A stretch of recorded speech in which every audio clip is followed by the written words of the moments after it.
The Punisher number 14 by Becky Cloonan and Matt Horak. In New York City, the Met closes, a jogger runs by, and Frank Castle gets his usual hot dog. The guard at the museum sets the alarm while a power plant employee does a phone caller's bidding. He flips the breaker, and the city blacks out. Frank hears a scream, blasts the nuts off a Central Park rapist, and hears another gunshot in the distance.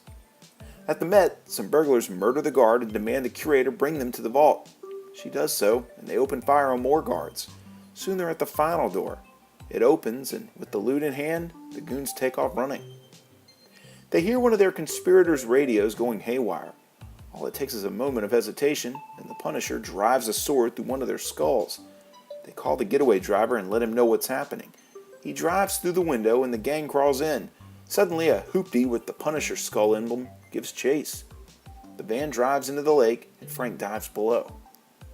Once he rescues the curator, they realize that one of them got away. He later meets up with his boss, and when he opens the package, it turns out to be a severed head. He throws the goon out the window, and Frank goes back to the power plant guy. He pulls the electrical wires, telling the guy he heard he likes electricity. And with that, this issue comes to a close.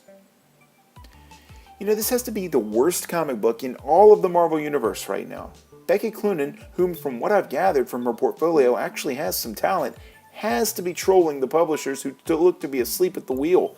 The art's bad, the writing's bad, this comic book is bad. I don't know why I follow this book, and I'll be switching to some other title in the very near future. I give this one a 2 out of 10, and until something changes, bid the Punisher a fond farewell. If you like this video, there's hundreds more like it, spanning several current and classic story arcs. Click the boxes here for more playlists. This video is also accompanied by my blog at nerdiestkidyouknow.blogspot.com or nerdiestkidyouknow.com. You can also follow links to my Facebook, Instagram, or Twitter pages, as well as a link to this very issue for sale on my eBay page by clicking below. For the Nerdiest Kid You Know, I'm Sam Torito. Thanks for watching.